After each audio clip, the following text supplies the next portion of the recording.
Boa tarde a todos. É um grande prazer dar início a mais um evento denominado Uma Tarde na Academia Oficina Diagnóstica, criado pelo presidente Pedro Novelino, já na gestão anterior, e sempre organizado pelos queridos acadêmicos José Manuel Jansen, Carlos Basílio de Oliveira, nosso patologista, e José Galvão Alves. Por favor, Galvão, senta um pouquinho aqui na mesa para enfeitar. Embora diminua a bancada acadêmica, mas você na mesa enfeita. Hoje o caso clínico é de nefrologia. O nosso coordenador acadêmico, Omar Rosa Santos, apresentador, doutor André Gouveia, que já tem vindo a essa casa, e debatedor, doutor Arthur Cortes, e a anatomia patológica sempre por conta do nosso Basílio. Dito isso, eu passo logo a presidência da sessão ao nosso acadêmico Zé Manuel Jansen, que eu convido a tomar assento aqui na cadeira do presidente. Ele vai devolver a caneta. Não vou acabar de assinar. Até com medo de roubar a caneta dele. Caneta vagabunda.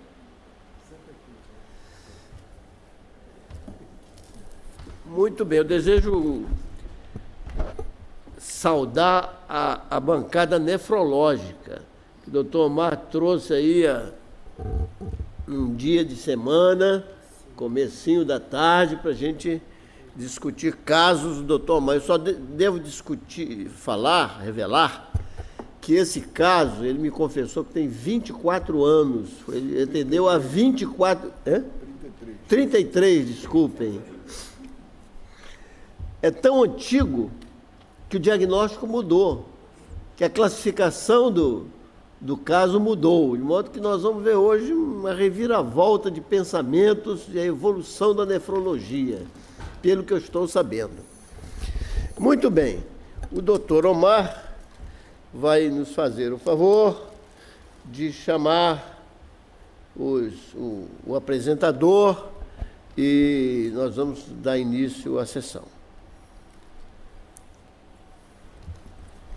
Senhor presidente, senhoras e senhores acadêmicos e os preclaros convidados, eu tenho a satisfação de retornar a essa tribuna trazendo um paciente que foi primeiro atendido por nós quando tínhamos o serviço de doenças renais no Hospital hoje Federal do Andaraí, e que isso sucedeu no início do ano de 1983 e que ficou sob nossa observação há alguns anos.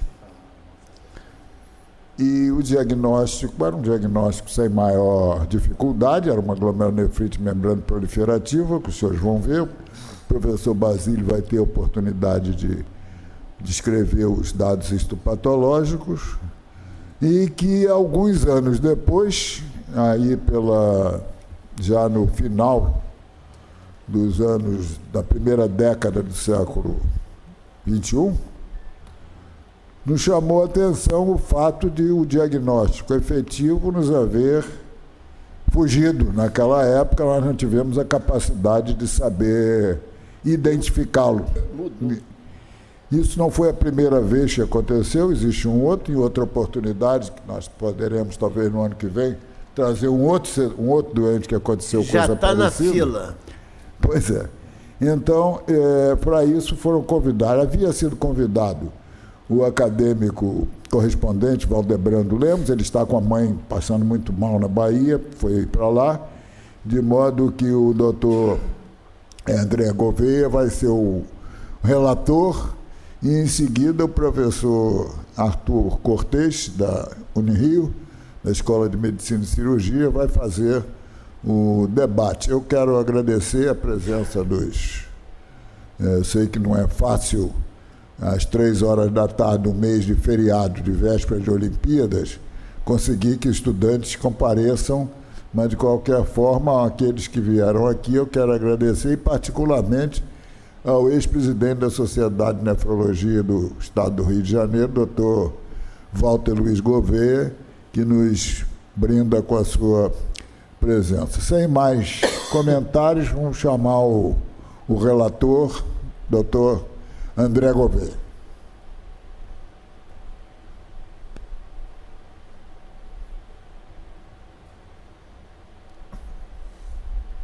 Diz que o projetor deu problema, né? Teve que mudar aí. Não desce, aquele troço não desce. A obra do Marco de Moraes, uma merda.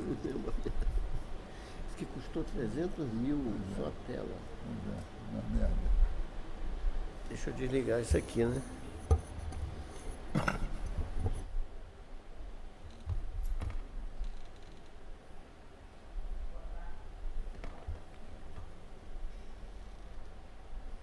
Tem o microfone aí. Boa tarde. Opa. Boa tarde a todos. Acho que a gente podia mudar o título dessa apresentação para De Volta para o Futuro.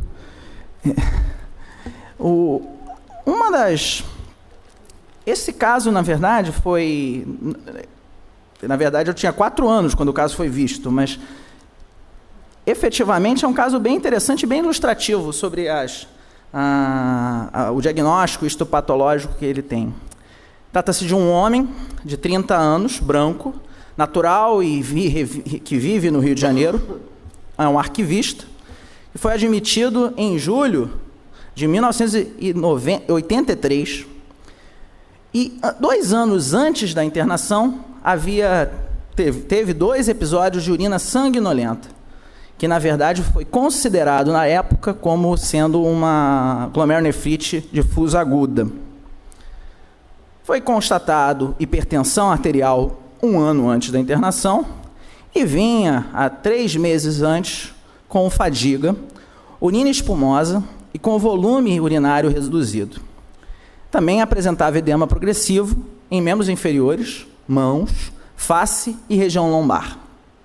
O raio-x de tórax apresentava um derrame pleural em suas bases, com um episódio de urina tipo Coca-Cola, com exame de urina anormal, segundo informação. Ocorrido 1 mês antes, e foi tratado por 1 semana com sulfa e trimetropim. Referia aumento de peso corporal, tendo passado dos 69 quilos aos 82, nos últimos meses.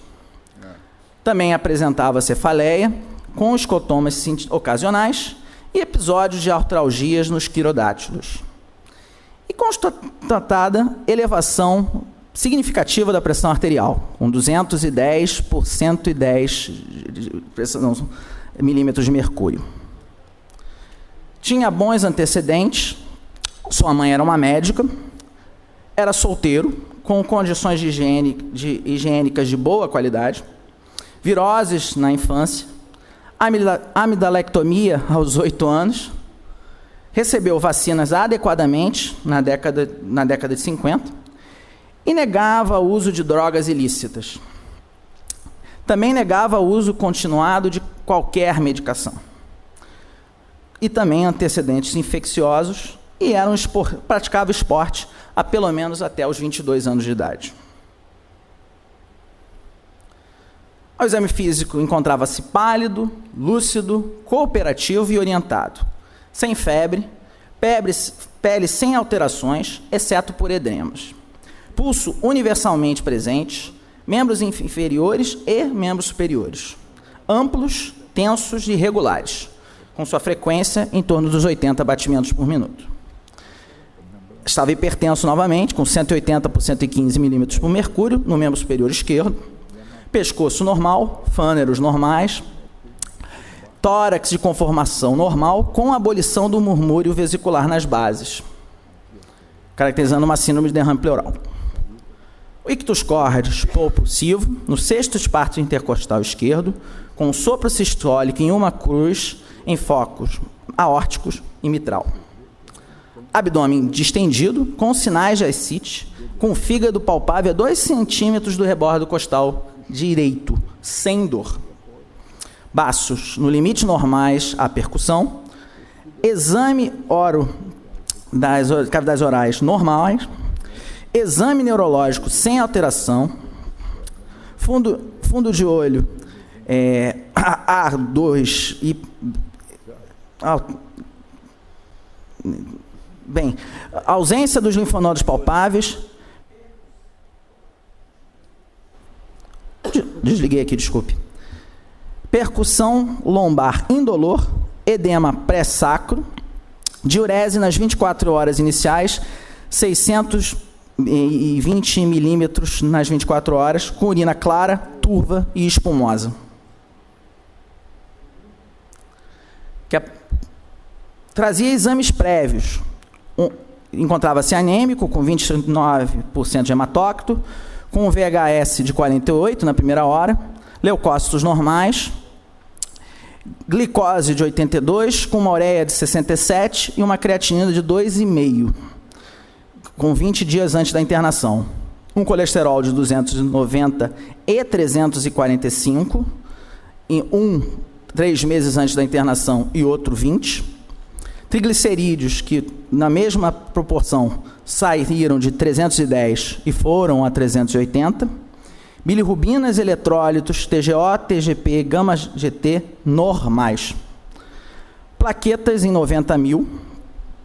Proteínas totais girando entre 4 e 8, com uma albumina sérica de 2,2 e 1,5.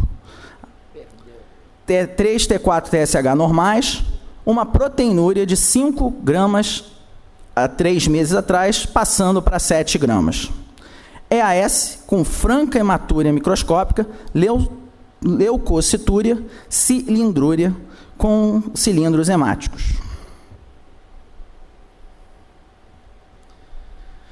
Então ele foi internado e inicialmente recebeu uma dieta hipossódica, foi iniciado furosemida e a dose de antipertensivos. Na época ele utilizou a alfa-metildopa e captopril. Na internação, ele mantinha o padrão do hemograma, com uma anemia, plaquetas baixas, sem alteração de leucometria, como visto nesse slide. Um VHS de 30 e a creatinina mantendo um patamar de 2,8. Foi colhido uma urina de 24 horas e na época se estimou o clearance se verificou que o clearance da creatinina dele girava em torno de 19 mililitros por minuto.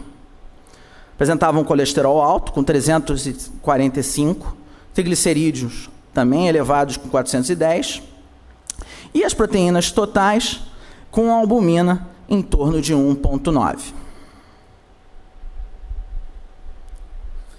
Bom, esse quadro, caracterizando a presença de uma síndrome nefrítico-nefrótica, foi solicitada uma avaliação imunológica desse paciente. E, na verdade, foi negativa para quadros relativos ao lúpus. Então, tem um FAN negativo.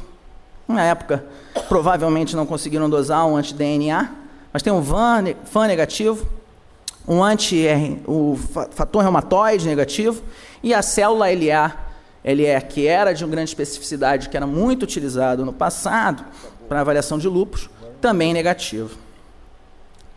Tinha uma crioglobulina negativa, também com uma aptoglobina negativa, e um anticorpo específico para C3 nefritrogênico também negativo. Tinha um complemento total não tão alterado, com 150 de CH50, com o C4 de 21, que também está na faixa normal, e o C3 discretamente reduzido, em torno de 80. E esse exame se confirmou numa dosagem posterior. Tinha o antígeno de anti-HBS negativo, mas o anticorpo positivo como se tivesse tido contato com o vírus da hepatite ou fora vacinado. Essa informação eu não pude pegar na história. Tem um PPD fraco reator e a proteinúria, a internação, com 8 gramas. Tem uma eletroporese de proteínas plasmática e urinária, que tem, na verdade, o mesmo padrão, mostrando que não havia seleção ou uma proteinúria seletiva à urina. O EAS com a piúria maciça, com a presença de cilindúria e alguns cilindros hemáticos e com hematúria dismórfica. Então foi realizada uma biópsia renal que mostrou a presença de uma glomerulonefrite membrano-proliferativa. O professor Basílio vai comentar os dados da biópsia renal número 1.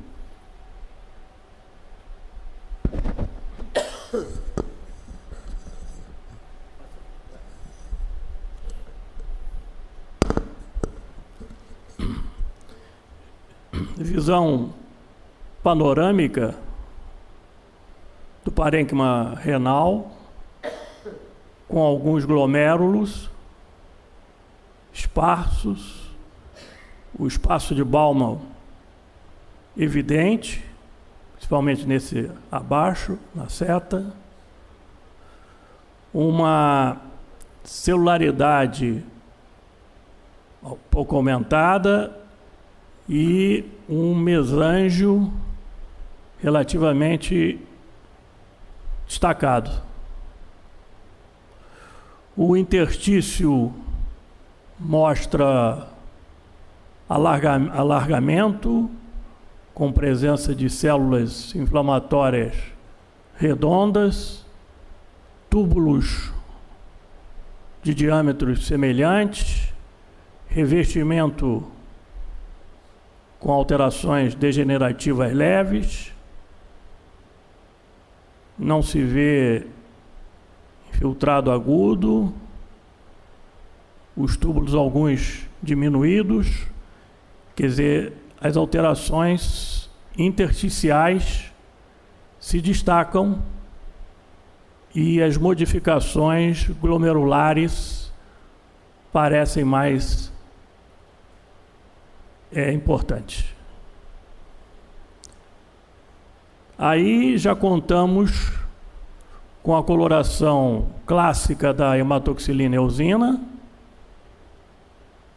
em que temos as células epiteliais, algumas células endoteliais tumefeitas, o espaço de Baumann até alargado, o interstício, poucas células inflamatórias, mas na imagem em que se tem o aspecto, a oportunidade de se ver uma técnica especial na ocasião, uma técnica clássica do estudo da patologia renal, que é pela prata, tricrômico. Se vê aqui nessa imagem, pode deixar ela aí, em que a impregnação argêntica permite verificar-se a saliência dos espaços entre os capilares. Há um aumento ali na cápsula externa, lá das células epiteliais, aí também, um depósito mais denso, mas nesse aumento é isso que se pode verificar nesse momento. Na hematoxilina eosina, este aumento já deve estar se aproximando aí dos 250 vezes. Se nota o espessamento do material mesangial. O mesângio predomina, não há uma participação ativa das células epiteliais ou endoteliais mais salientes,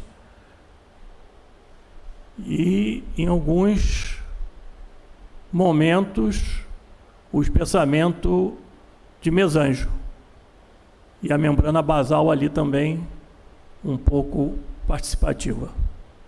Sem células inflamatórias, alguns depósitos podem estar se fazendo aí, abaixo da célula epitelial, e são essas as alterações mais pertinentes. A prata já dá um destaque para o aspecto saliente do desdobramento, como se pode observar, né, nessas imagens do centro do slide, formando como que fosse um trilho com a separação de duas membranas, como que fossem não verdadeiramente membrana, mas depósitos que se fazem ali junto à membrana basal e, consequentemente, permitindo mais acima na seta aqui, mas pode subir mais um pouquinho a seta aí, tem um mesanjo, o aspecto em trilho vai mais um pouquinho, mais um pouco, mais acima, mais aí, vai nessa aí. Nessa de cima, a separação exatamente, a separação aí dos espaços, permitindo se ver a caracterização da lesão e a participação mesangial significativa.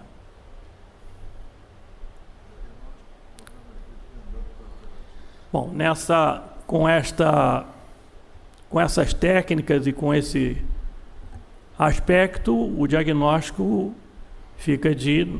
Isso foi em que ano, Omar? 83. 83. Glomerulonefrite... Já era membrana proliferativa. Membrana proliferativa. Com a participação mesangial saliente. Então, com a evolução, o nosso caso, ele teve a redução das doses dos antihipertensivos, passando a meio grama por dia de metildopa. Furosemida, que estava em 120 miligramas por dia, passou para 40. A única coisa que teve um aumento, exatamente por conta da proteinúria, provavelmente é do Capotem, que passou de 50 miligramas para 150. E houve uma redução do peso, de 82 quilos, ele terminou a estadia dele com 72. Foi iniciado a prednisona por 120 miligramas a cada 48 horas por 3 meses, com doses decrescentes, até se manter em torno de 20 miligramas por 48 horas. E foi também associado um dipiridamol. Antes de mais nada, o dipiridamol era um antiplaquetário. Isso, na época, havia em voga uma discussão no tratamento da membrana proliferativa do uso tanto do dipiridamol ou mesmo da aspirina e, eventualmente, com o uso de ciclofosfamida. Esse tratamento foi testado e, na época, tinha alguns trabalhos que mostravam redução da proteinúria e melhora da função renal a longo prazo, mas isso depois, quando foi colocado em larga escala, ou mesmo testado numa população maior, isso não se demonstrou. Por isso que pode causar espécie às pessoas que estão assistindo, mas isso era uma tentativa na época de tratamento da membrana proliferativa. Havia uma ideia de que talvez a plaqueta, e como no caso do nosso paciente tinha a plaqueta baixa, a plaqueta tivesse uma participação na gênese da enfermidade. No 6º mês, ele tinha uma proteinúria de 24 horas em torno de 3 gramas, mantendo o padrão não seletivo, e teve alguma melhora da filtração glomerular, passando a ter do clearance de creatinina, tendo em torno de 35 ml por minuto. No 18º mês, porém, a proteinúria voltou a subir, e também a filtração glomerular, ou o clearance, de creatinina, tornou a cair. Então foi mudado o esquema e foi associado a ciclofosfamida em janeiro daquele ano. Então manteve um período a pressão arterial controlada, teve uma diurese em torno de 1 litro por dia, continuava livre de edemas, porém a proteinúria continuava oscilando em torno de 2 gramas, 3 gramas e meio, e com um clearance de creatinina em torno de 30 e 42 milímetros por minuto. Desse modo, no 12º mês, ele foi submetido a uma nova biópsia renal, dessa vez com a presença de 30 glomérulos, onde foi feito também imunofluorescência, e nesse caso também foi acrescentada a microscopia eletrônica. E havia, novamente, a presença da glomerulonefrite membrana proliferativa. Ele acabou se mudando. Em maio de 85, ele foi para a terra Hermanas, foi morar em Buenos Aires, e havia notícia de ter tido um episódio de trombose venosa profunda no ano seguinte, e degradação da função renal com necessidade de início de terapia renal substitutiva através de hemodiálise em 1989. Foi transplantado 2 anos depois, com o doador relacionado. Infelizmente, 2 anos após, teve rejeição do transplante, retornando ao método de substituição da função renal. Dr. Basílio vai mencionar o exame da segunda biópsia renal.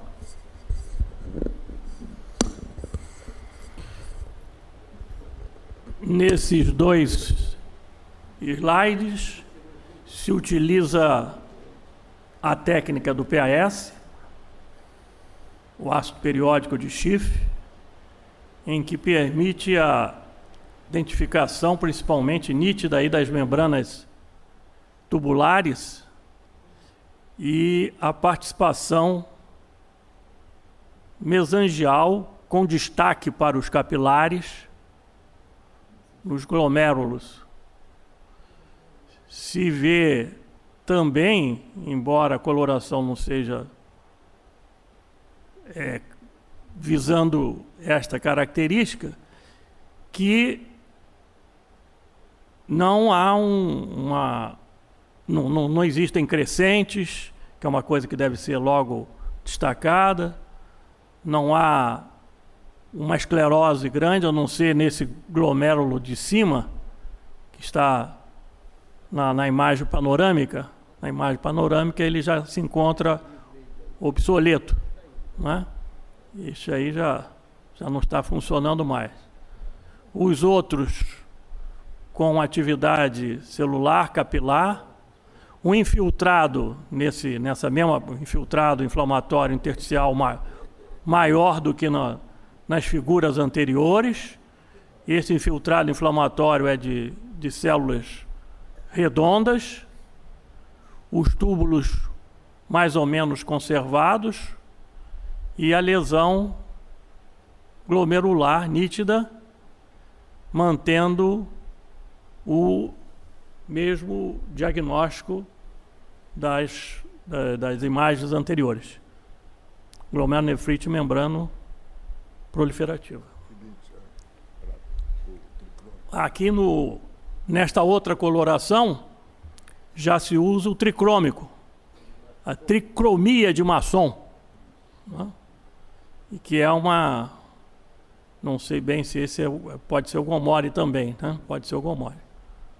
Pode ser o Gomori, porque visa mais as hemácias estão vermelhas, vejam aqui as hemácias vermelhas, e o sofrimento dessas células epiteliais aí, e a massificação, vamos dizer, do espaço mesangial, aí onde está justamente a seta apontando. Ele afastou as células, aí é uma área acelular, mais de participação mesângio, e diminuindo, consequentemente, os números das alças dos capilares glomerulares. Tem mais uma ainda? Mais uma dessa área? Um aspecto em céu estrelado aí que passou, né? Deixa eu explicar. Bem, bom, você quer explicar? Aí, no ano de 1986, um colega nosso, suíço, Dr. Pierre Bauer, havia vindo passar um período lá no Hospital Gafreguenli. Depois ele retornou para a Suíça e voltou no final dos anos 80. E quando da ocasião da realização da segunda biópsia renal, ele nos fez a gentileza de levar para a Fiocruz, onde ele estava fundeado, e fazer o estudo por microscopia eletrônica, que era uma coisa difícil nós conseguirmos aqui na rotina. Então, esse aspecto que aqui está mostra o que nos auxiliou no diagnóstico. O Dr. Basílio vai encerrar. Bem, a microscopia eletrônica pode-se ver perfeitamente, aí pelas próprias siglas, a membrana basal, célula epitelial aderida, com desaparecimento dos podócitos. Os podócitos não são vistos, não são observados aí da célula epitelial, quer dizer, o achatamento e desaparecimento dos podócitos, sofrimento da célula epitelial, a membrana basal já espessada também, o núcleo da célula mesangial, o maior núcleo aí à esquerda, o mesângio, né, aí o núcleo, a cromatina periférica, e vejo aí o mesângio penetrando, levantando um pouco a membrana basal e justificando esta entrada do mesângio, empurrando a membrana basal, justificando aquele aspecto microscópico, tanto principalmente na impregnação argêntica, do duplo caminho de trilhos de trem. Quer dizer, a imagem é continuada de duas linhas que se fazem nitidamente, que pode ser observado e entendido pela penetração, pela passagem do mesângio e competindo no espaço com a membrana basal, e dando o aspecto característico à microscopia eletrônica da própria doença. Naturalmente que temos aí os depósitos, né? São vistos de uma forma aí na membrana basal, não de uma forma contínua, mais densos os depósitos que se fazem aí. São as áreas mais escuras na área da membrana basal clara. Isso aí são os depósitos que se fazem presentes de imunocomplexos aí depositados.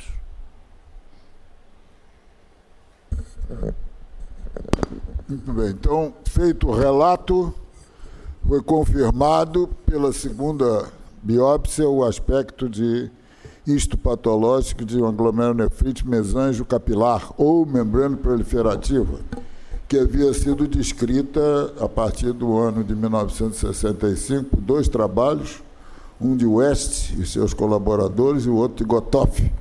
O pessoal fala em West e Gotoff como se fosse um trabalho só, na verdade são 2 trabalhos.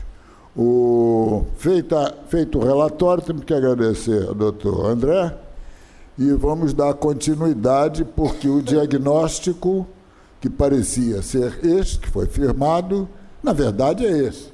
Agora, tem algumas peculiaridades que surgiram posteriormente. Então, eu gostaria de, antes, acusar aqui a presença do professor Mário Meia, da Unirio, e de 2 ex-presidentes da Sociedade do Rio de Janeiro, de Nefrologia, doutor Maurício Ibrahim, da UERJ, e doutor Luiz Paulo Marques, da Unirio também. Então, eu pergunto se os senhores acadêmicos querem algum esclarecimento e se desejarem, podem fazer a indagação. Ou, se não há indagações pelos acadêmicos, se algum dos convidados deseja fazer algum esclarecimento, alguma pergunta ou algum comentário. Doutor Walter, quer alguma coisa a dizer? Doutor Walter, o microfone para ele. Não, vai fazer pergunta para o debatedor falar depois. Ô, Mário, calma. Obrigado. Eu não sei o que dizer, porque é muito difícil a gente olhar assim retrospectivamente isso, né? Essa doença, ou essa condição, sofreu grandes transformações, né, ao longo dos últimos anos, né? A única coisa que eu posso dizer é que, nessa época, a gente chamava isso glomerulonefrite membrana proliferativa do tipo 1, do tipo 2 e do tipo 3, né? E do tipo 1 era a doença de depósito denso, que o Basílio muito bem nos disse que não estava presente aí. A do tipo 3 era muito associada, né, a infecções, crioglobulinemia, uma série de coisas que foram descartadas, embora também nem existia descrição de AIDS, a gente não tem sorologia para HIV. Aí, a HCV não existe, a gente também... HCV não havia na época. Nós tratávamos isso como hepatite não A, não B, nós não sabíamos o que era, né? Então, isso como o André falou, é como se fosse uma viagem assim, de volta ao futuro. Future, né? A gente vive uma situação hoje bastante diferente em relação a esse tipo de situação médica. A gente aprendeu também que não adianta, né? A gente não consegue tratar isso com drogas imunossupressoras, a gente tem que tratar isso tratando a causa em si. E só para terminar, eu acho que o grande avanço, a coisa mais fascinante que aconteceu nessa doença tem a ver com o entendimento, né, de que o complemento tem um papel importante e, notadamente, na doença de depósito denso, a possibilidade de que drogas que atuam, né, impedindo a amplificação da alça do comprimento possam ser usadas, resultando em alguma cura disso. No mais, eu sou aqui um espectador para ver qual foi a evolução de tudo isso. Antes de dar a palavra ao debatedor, que é o doutor Arthur Cortez, eu pergunto se o doutor professor Luiz Paulo tem algum comentário, alguma indagação para que ele possa abordar, e em seguida o doutor Maurício, para mencionar aqui os ex-presidentes da Sociedade de Nefrologia. Se algum dos senhores desejar fazer algum comentário. Lá. Tá ali na frente. Agora deixa comigo. Agora vamos passar. Deixa aqui comigo. Depois vamos passar. Não. O Galvão vai falar. Bom, boa tarde a todos. Eu cheguei já com um pouco do bonde andando, mas eu não vi o professor Basílio comentar a imunofluorescência. Quando a gente pensa em membrana proliferativa atualmente, houve uma nova reclassificação a partir da imunofluorescência, que passou a ser muito importante. Então, não sei, pela época que foi feita a biópsia renal, a primeira e a segunda, se chegou a ser feita imunofluorescência. Que agora a gente caminha o diagnóstico a partir da imunofluorescência. Chegou sim. Não foi prezada na época. Boa tarde. Eu acho que essa pergunta do Luiz Paulo ela é extremamente importante, principalmente porque pelo prognóstico, né? A gente viu que o doente foi transplantado, houve um retorno à diálise e, dependendo do dado da fluorescência, pode nos conduzir para uma glomerulopatia com depósito de C3 que tem recidiva importante e limita o prognóstico do paciente. Como o Walter já falou, tem algumas drogas hoje mais modernas que a gente consegue atuar na cascata do complemento, especificamente anticorpos anti-C5, que em alguns casos, tem conseguido modificar o curso natural dessa glomerulopatia, que é uma síndrome nefrótica grave, cursando com nefrótico nefrítica. Obrigado. O doutor Galvão vai fazer um breve comentário sobre o aspecto clínico desse paciente.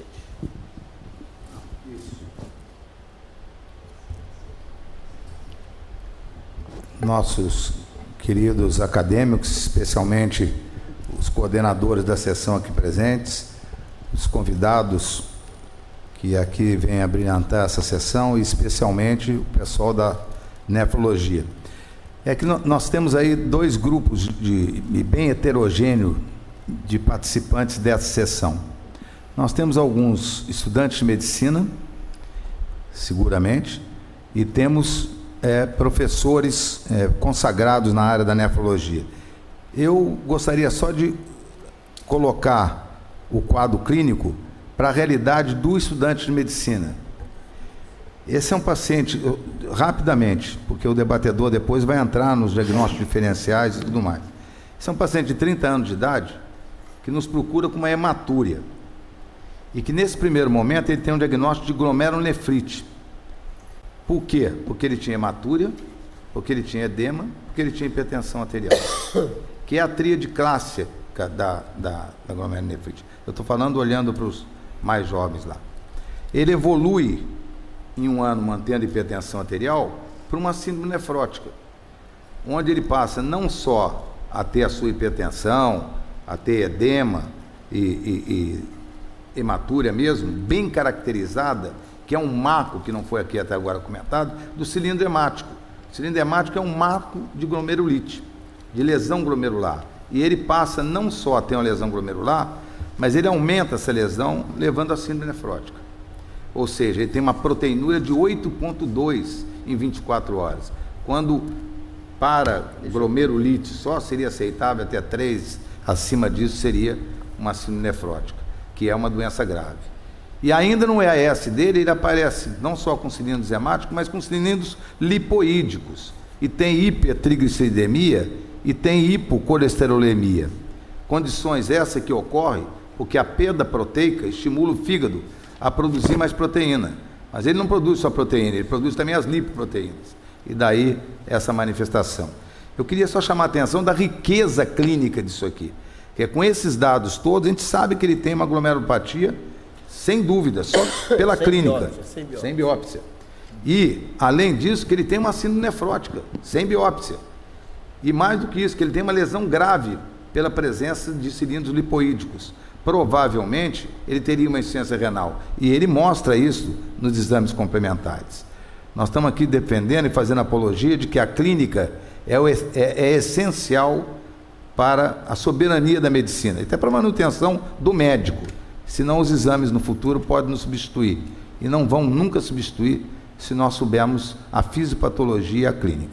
É só essa consideração, porque, obviamente, o nível de discussão dos nefrologistas é o que vale no momento.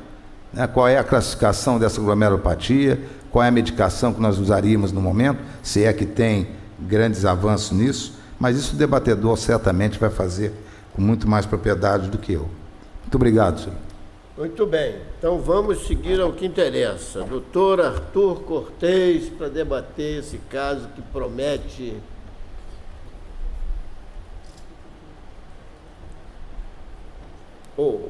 André, para você.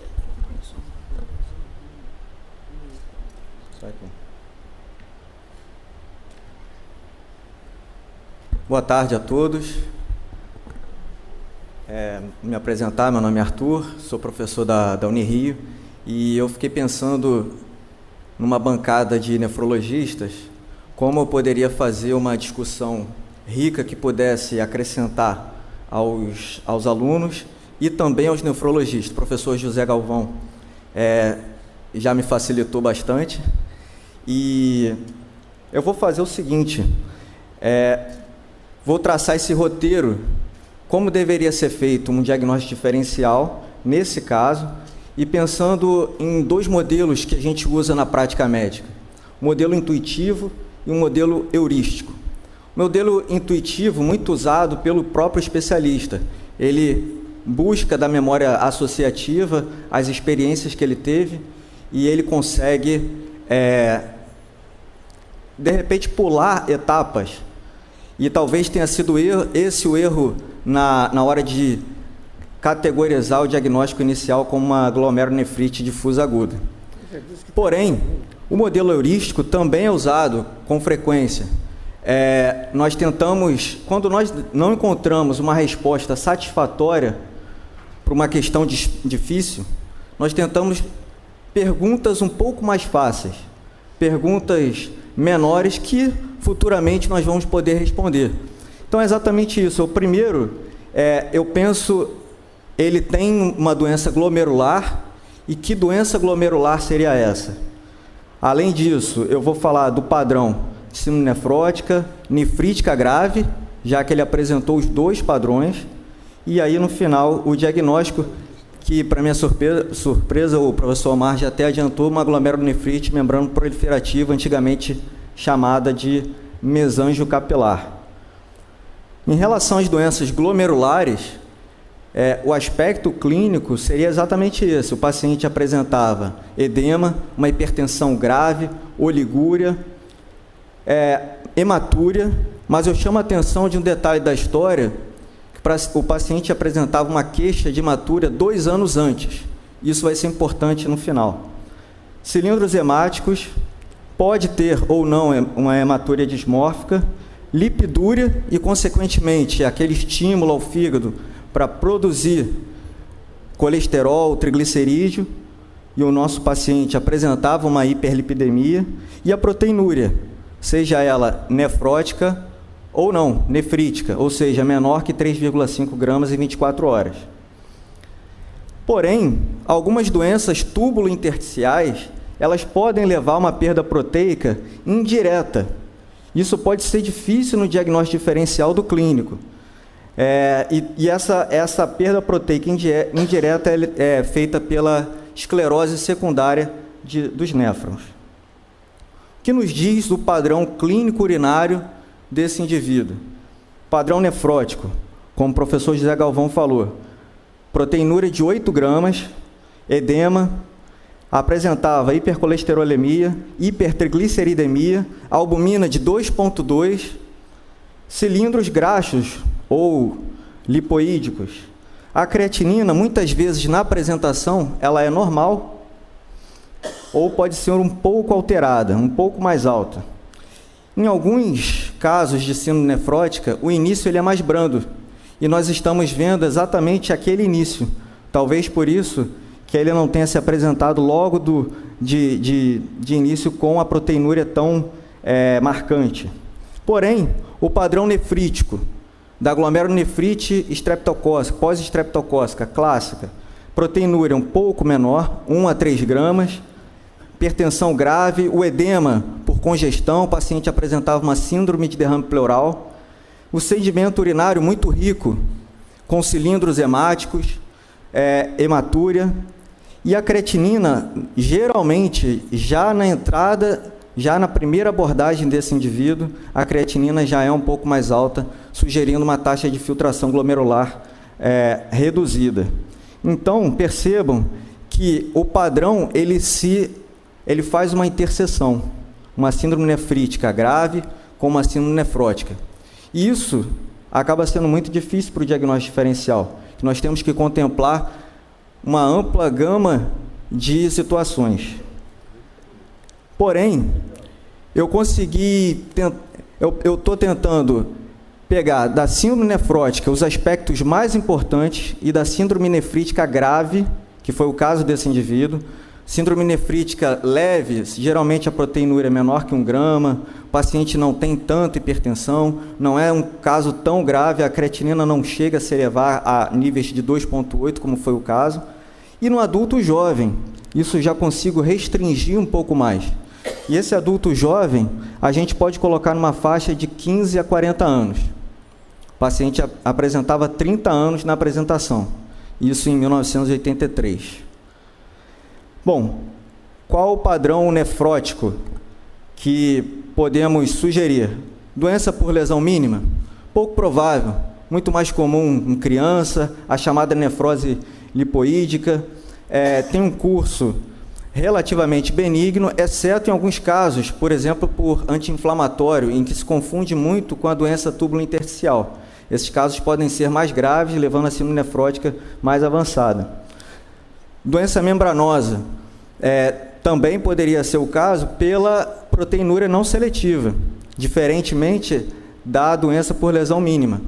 Então, a lesão membranosa também faz uma proteinúria não seletiva, e aqui eu chamo a atenção de especificamente 2 doenças que poderiam mimetizar esse caso, que seria o lúpus e a nefropatia diabética com hematúria. O problema é que o paciente não tinha história de diabetes e vieram os marcadores negativos para o lúpus. Mas isso não descarta, até porque hoje, recentemente, nós temos novos critérios para o lúpus, e um deles, você pode confirmar a nefrite lúpica apenas pela biópsia. São critérios agora recentes. A glomerulosclerose segmentar e focal, assim como todas essas que eu elenquei aqui nesse quadro verde, todas elas têm padrão idiopático e secundário. O que é isso?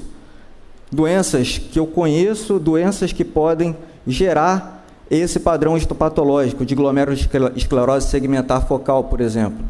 Então, nós temos o HIV, o uso de drogas como heroína, que foi negado na história.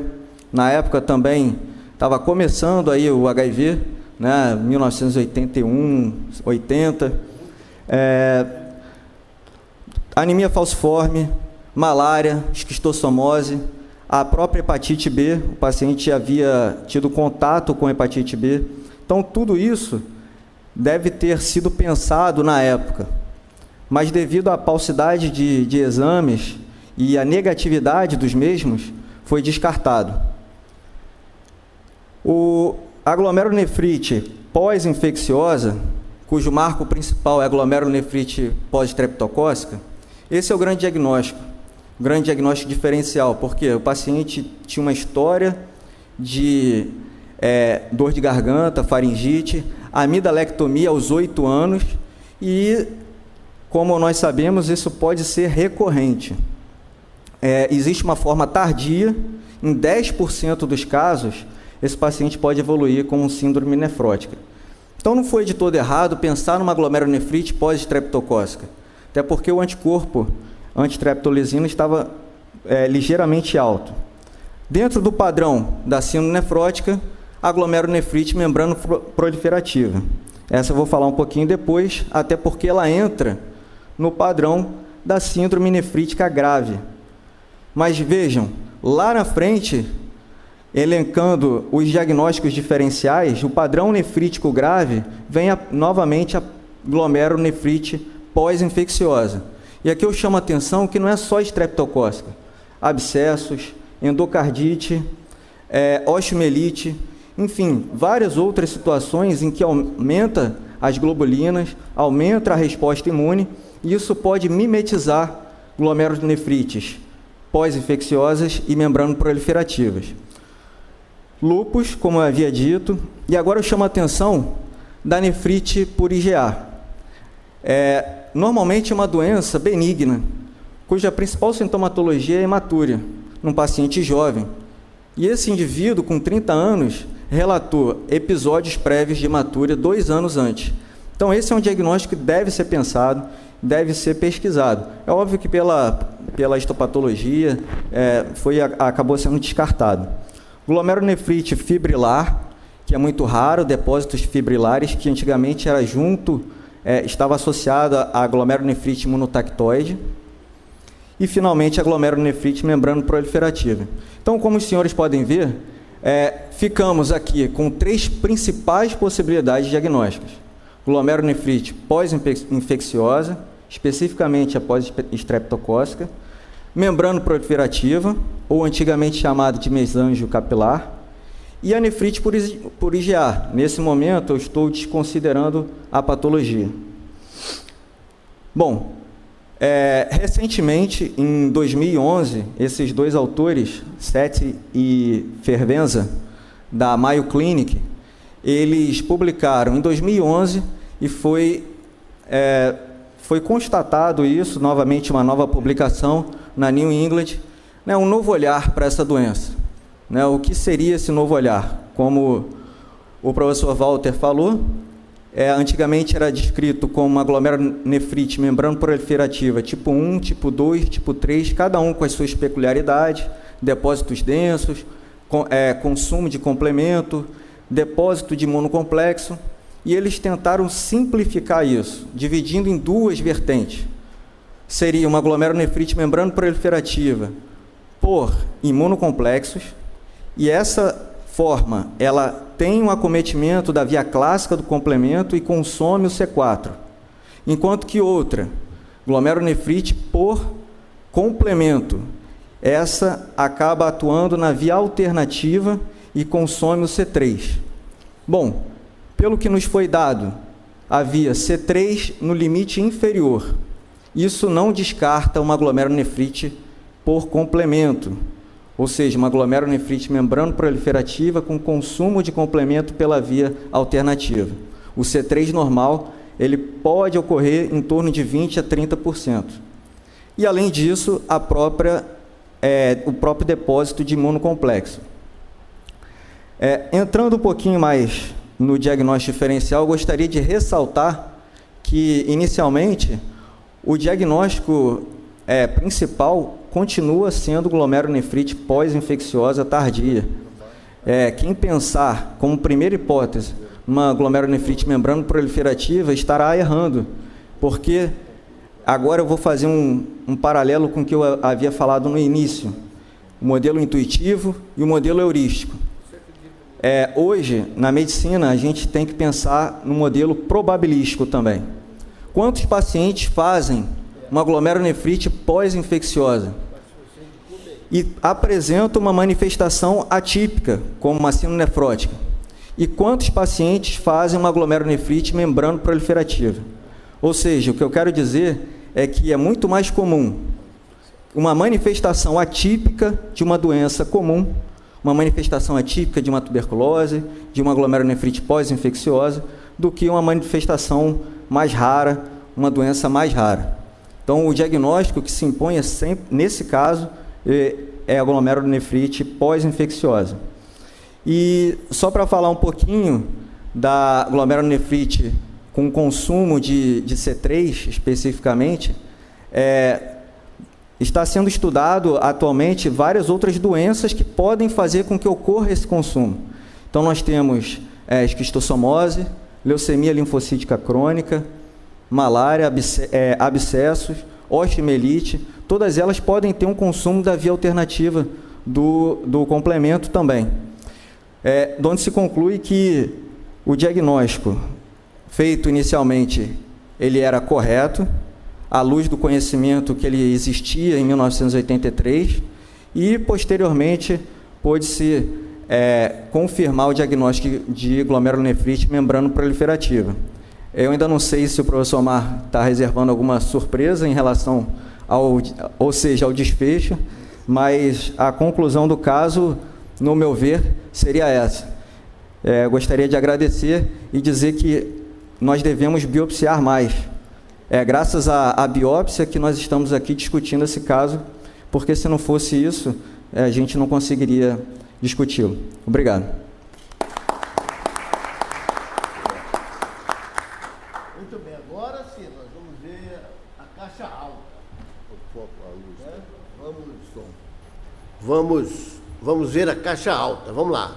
Vamos começar pelos 3 ex-presidentes, como o Dr. Omar sempre gosta de fazer. 4, eu sou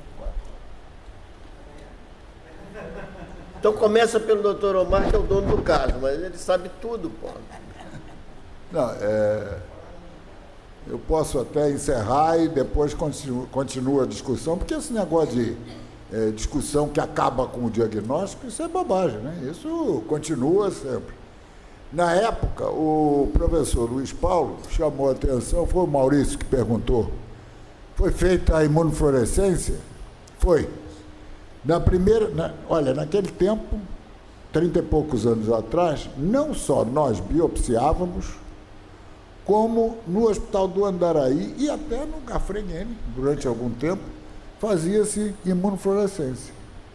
Hoje em dia, nem os nefrologistas biopsiam mais. Vocês estão de acordo com, vocês sabem perfeitamente o que eu estou dizendo. Do mesmo jeito que um rapaz se inscreve para fazer um curso de especialização, passa 2 anos, às vezes 3, e, doutor Jansen, nunca viu uma glomerulonefrite difusa aguda, porque são doenças que estão desaparecendo ou ficando escondidas, desde que os balconistas de farmácia, que são os grandes responsáveis por haver desaparecido a glomerulonefrite, porque a pessoa chegava lá e ele dizia, toma aqui um bezetacil. Quando a Anvisa proibiu o uso de antibióticos, é possível que a febre reumática e a glomerulonefrite difusa aguda vão reaparecer muito brevemente nas listas nosológicas nacionais. Então, é para os senhores verem que existem coisas positivas e coisas negativas. Foi feito, sim, a imunofluorescência. Está lá, passa o último diapositivo, que é aquele que não é que feche o diagnóstico, é que faz uma das modalidades de diagnóstico. É o último que faltou. Glomerulonefrite é mais ou menos igual a cachorro. Eu ganho um cachorro, 17. Se for homem, eu boto o Dick, ou boto o nome de Nero, como se botava antigamente. Se for mulher, eu ponho Bolinha, ponho Princesa, ponho o nome que eu quiser. Glomerulonefrite também é assim. Vejam, senhores, nesse caso, a imunofluorescência não mostrou. Alguém falou em alterações do complemento, foi o Luiz ou o Maurício. Não havia positividade para ser um quê? nem para C4, nem para C2, que são as proteínas iniciais da via direta do complemento. Mas C3 está aqui. Todo o mesanjo, aqueles lugares que o professor Basílio mostrou, aquelas alterações, e todas as alças capilares, como foi mostrado no estudo pela microscopia eletrônica, que não mostrava aqueles depósitos densos em salsicha por todas as membranas. Mostrava, sim, depósitos pequenos, um pouquinho subepiteliais, outros subendoteliais, no lugar onde o mesanjo botou a língua de fora, enfiou a língua entre a membrana basal e o endotélio, ou entre a membrana basal e o epitélio, fazendo aquele duplo caminho. Então, os senhores vejam que só C3. Na época, foi feito também a imunofluorescência para P, que é a properdina, e para D, que são os dois fatores que o Dr. Müller-Eberhard identificou como geradores da via alterna do complemento. Naquele tempo não havia a terceira via, que hoje em dia se conhece, que é a via da lectina, esse não havia. Então foram negativos todos os elementos de imunofluorescência, exceto isto. Isto hoje em dia se chama glomerulonefrite por C3. Ora, isso quer dizer que isso é o certo e aquilo foi errado? Não. O cachorro é meu e eu boto o apelido que eu quiser. Vejam, os senhores, quando eu anotei aqui 10 possibilidades. Quando eu era estudante, completamente inocente, eu dividia as glomerulonefrites em agudas e crônicas. Uma bobagem, né? Eu me lembro que assisti a um curso em que o professor dizia assim: glomerulonefrite, quando dura até 3 meses, é aguda. De 3 a 6 é subaguda. E de 6 em diante é crônica. Ora, isso é olhando sob o aspecto temporal. Aí começaram a fazer os aspectos histopatológicos por microscopia óptica, HE, PAS, tricrômico, prata e etc. Então começaram a classificar a glomerulonefrite por lesão mínima, por doença focal, segmentar, membranosa, membrana proliferativa, que foi descrita em 1965 por West e por Gotthoff, depois as glomerulonefrites crescênticas e diversas modalidades e as membrana proliferativa. Bom, isso é sob o aspecto morfológico observado nas biópsias renais. Aí, classificaram também sob o aspecto etiológico, primárias e secundárias. Primárias são diversas dessas, a primária até o momento que nós não sabemos qual é a causa, nós chamamos de primária. E as secundárias, por lúpus, por HIV, por vírus hepatite C, hepatite B, qual é a outra? Amiloidose e etc. Bom, então eu classifiquei de outra maneira. Não quer dizer que quando eu falo em glomerulonefrite por HIV, que ela não seja proliferativa, ou que não seja difusa, ou que não seja focal. É claro que pode. Então, a pessoa, quando chega aqui e vê um falar em membrana proliferativa, o outro falar em C3, o outro falar em isto, e é uma confusão tremenda, mas é bom que nós tenhamos isso em mente. Depois chegaram as classificações por glomerulonefrites indolentes e por glomerulonefrites rapidamente progressivas. É pelo modo de se apresentar o curso clínico. Depois chegou a classificação de focal ou segmentar. Segmentar por um pedaço do glomérulo, focal por um grupo de glomérulos, é pelo número de glomérulos lesados em cada corte histopatológico. Recentemente, pela microscopia eletrônica, os senhores sabem que existe o podocito do lado de fora do capilar com seus pezinhos. Já há quem classifique as glomerulopatias em 3 grupos. Os da pontinha do pezinho, quando ele chega na membrana basal, são as integrinas, por lesão, por deficiência de integrina. Pelo meio, Entre um pezinho e o outro, são a nefrina, a podocina, são diversas síndromes nefróticas. E na ponta, na base, lá em cima, é a sinaptopodina e assim. Então, nós vamos acabar classificando a glomerulonefrite por da base, do meio, da ponta do pedicélio. Aí chega o outro e classifica assim, de acordo com o tratamento. Um diz que é córtico sensível, o outro diz que é córtico resistente. Aqui foi mencionado, o relator falou, a doutora Priscila Kincaid-Smith, na década de 70, propôs o tratamento famoso, o tratamento quádruplo das nefrites graves, usando antiplaquetários, heparina, como é que chama? Anticoagulantes, ciclofosfamida e corticosteroide. O que deu bom resultado, até nesse caso, não usou os quádruplos, mas usou o tratamento tríplice. Só não usou o Marevan. Que ele saiu de 19 mililitros por minuto, foi até 40, durou alguns anos assim. Teve mas em uso de corticoides também, né? O outro classifica de acordo com o estudo da microscopia eletrônica. Falaram aqui, glomerulonefrite fibrilar. O outro diz, é glomerulonefrite por depósito amiloide. O outro diz, é por depósitos densos. Então, eu posso classificar pelo aspecto da microscopia eletrônica. Quando se estuda a imunofluorescência, nós podemos classificar de outra maneira. Ou tudo negativo, ou então com depósitos de diversos. Vocês vejam, saiu disso. A glomerulonefrite por IgA, que é conhecidíssima, é uma maneira de classificar. IgM é descrita. Por complemento é descrito. O estudo do sistema do complemento, cada vez que se caminha, hoje em dia, são cerca de 30 proteínas, entre anafilotoxinas, entre enzimas proteolíticas, etc. Mas, na medida em que vai crescendo o entendimento, nós vamos aprofundando o estudo do complemento. Então, essa aí é uma das maneiras. Isto é a maneira de a glomerulonefrite, por C3, se expressar pelo aspecto da imunofluorescência, através do conhecimento, associada com o conhecimento do que ocorre na via alterna e na via direta do sistema do complemento. Então, vejam os senhores que o cachorro é meu, a glomerulonefrite é minha. E eu boto o nome que eu quiser.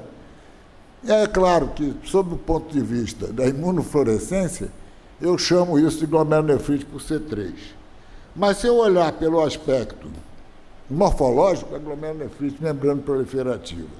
Se eu olhar sob o aspecto temporal, ela é uma glomerulonefrite crônica. Se eu olhar pela glomerulonefrite pelo aspecto da microscopia eletrônica, que mostrou que não há depósito denso, existem depósitos segmentares escassos. Se eu olhar sob o aspecto do complemento, é através do estudo da via alterna. Se eu olhar pelo número de néfrons envolvidos, ela é difusa. Não é focal nem é segmentar, é difusa.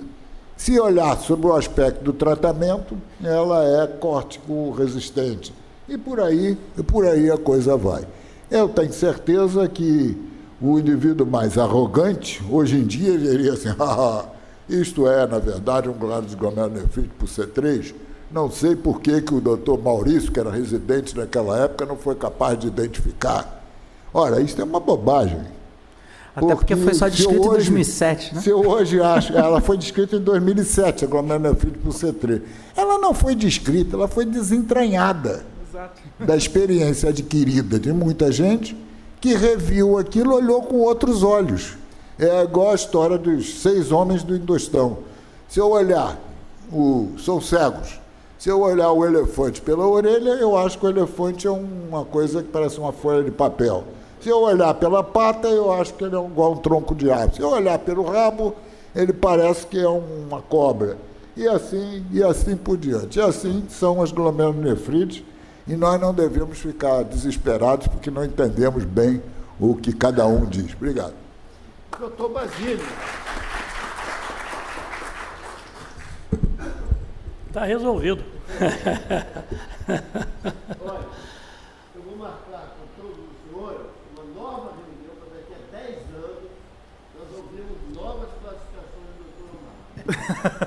Isso tudo se deve porque nós não sabemos nada da imunologia correta. Né? Muda, tem componente, não tem tal proteína, etc. Muito bem. Alguém mais quer se manifestar?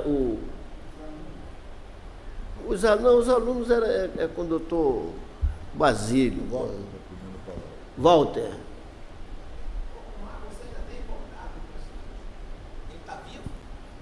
Esse rapaz está vivo? A mãe mudou-se para Buenos Buenos Aires e ele foi junto.